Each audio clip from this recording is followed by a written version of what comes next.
You fucking hate her.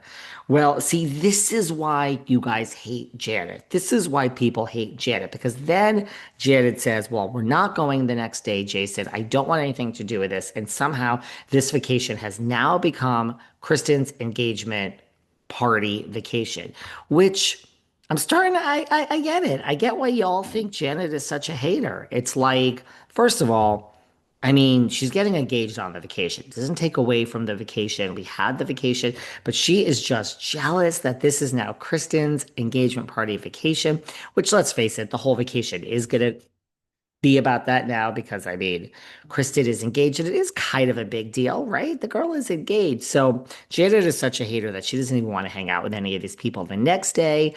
And Jason's like, let's slow down, sweetie. Let's not ruin the whole vacation. But Janet's pissed and she's a hater, and I get it. I get it. I still just don't think Janet's coming back to the show. I really don't. Meanwhile, Kristen is on the boat and like I'm getting nervous. Everyone else getting nervous during this. And like they're inside and Nia and Danny are there to take the pictures and Kristen's sweating and she hates taking pictures and then she sits down and she's applying her makeup, and Luke is shitting his pants because she's basically sitting on the bag that has the ring in it. Don't squish the ring, Doty. But anyway, this wasn't staged. She really didn't know. And then she goes out and they're moving around and she wants to see the dolphins, and he puts her right there. And her back is towards him. Although, I mean, it did seem a little bit staged, but her back is towards him. Then she turns around and he's on his knees. I got a little teary eyed, right? This is like, I got a little teary eyed. So, look, we've been with Kristen since the beginning. Good for her. She found a nice guy, a guy that loves her, a guy that is not going to be a dog. So it seems like he's not a Jax. He's not a Jesse. He's not a Charlie from Next Gen, which we'll talk about in a minute. But she found a nice guy and she started crying. And I got teary eyed, I have to say. I got teary eyed. I love Dodie. Good for her. She got the guy. She's engaged. She got the baby. Good for her. She was just on People magazine, the cover. So there's that. Oh, I also love, by the way, I love this scene. In the hotel where they have to tell Jesse that they're moving the room because Kristen got engaged and she's going to take the master suite. And I love that Jesse's like, listen, let's order 500 white roses, 500 hibiscus flowers. And then he's like, let's order 5,000 white roses. Let's just call down. And he calls down and the freaking hotel operator hangs up on him. But I love that Zach is like, Zach said what I was thinking. He's like, Michelle says he's broke, and I guess he's just gonna put it on the credit card. Yes, Jesse, this is why you're broke. You don't need to do all these flowers. But anyway, she's engaged, and then Brittany gets mad that Nia and Danny were there and she wasn't there, and the whole people at home are like, shut the fuck up, Brittany, just let them have their moment.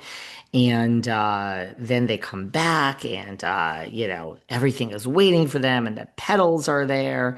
And Kristen comes in, and they surprise her, and they're all wearing a shirt with her face on it, and she starts crying, and just good for Kristen. I love my Kristen Doty. So look, happy endings. Stassi even reached out to her, I think on Instagram. Well, I guess that's not reaching out, but Stassi even reached out when she had the baby and she was so happy for her. So good episode of The Valley. It's just it's nice to watch an episode without the Jackson Brittany shit. And I think we have to realize that we are watching the show without Jax on it, and it is working. So can it go on without Jax? Probably.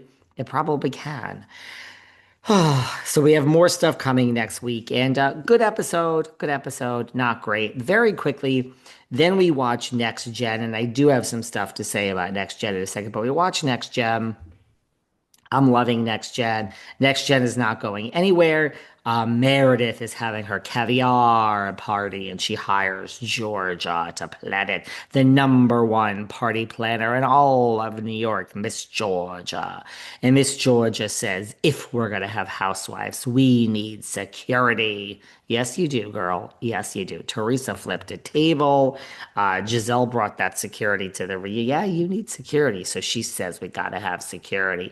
Anyway, we learned that Meredith fired Brooke Smart. sparks her own son because he overlooked an email. And she says, I never really fired you. And he said, you told me to get a job somewhere else by the end of the month.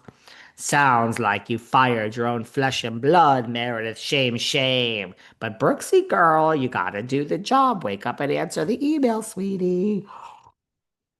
Anyway, I look, this episode, welcome to reality TV, Charlie Zakor, because this episode ain't gonna make anyone like it any better. So we have this lunch, this meeting between Charlie and Georgia, and it gets heated, and she's like, you don't even work. Your father gives you $10,000 a month, and he calls her dirt poor because that is the insult in amongst the elite in New York. He calls her dirt poor, and basically that she's a piece of shit and whatever other words he used, like fucking bitch or whatever else he said.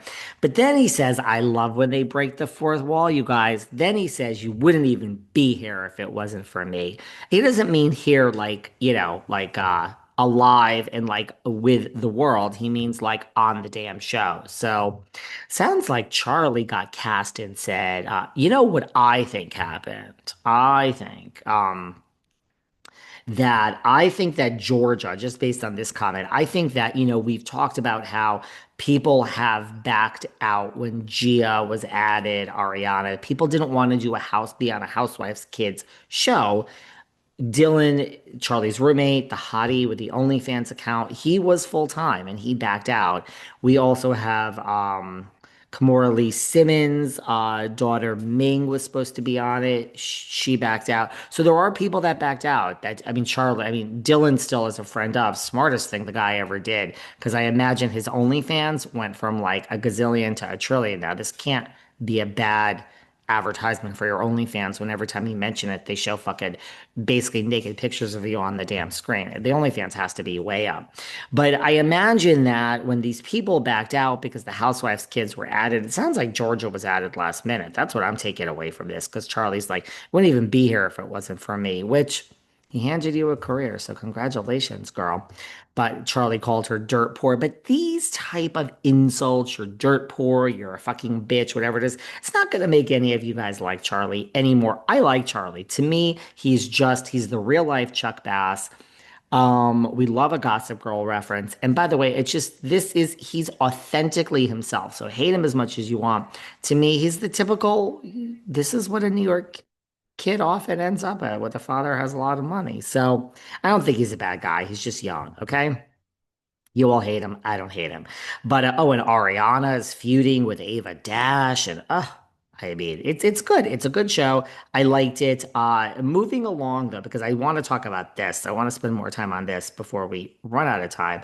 I don't know if you guys saw this, but Bravo loves. Listen, as soon as the show started and we see that it's called Next Gen New York City, I mean, it's obvious what they want to happen.